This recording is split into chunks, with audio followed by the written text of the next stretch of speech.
Hi there, this is Corey with Conquering the Chaos. And one thing that I forgot to mention in the last video, the video walkthrough, was how best to begin a new spreadsheet and or erase your data from this spreadsheet in case you messed up a day or want to change something.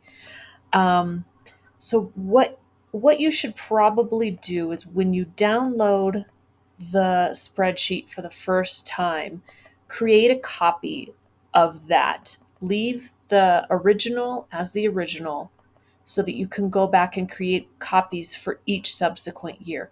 So if you create a copy, you can name it whatever you want, 2024, 2025, what have you. Um, so that is what I suggest for having a new spreadsheet every year.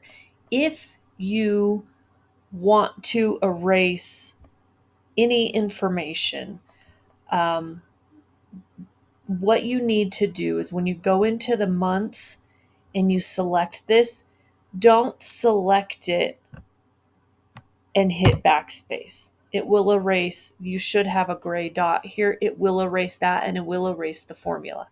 So I'm going to undo that and put that back.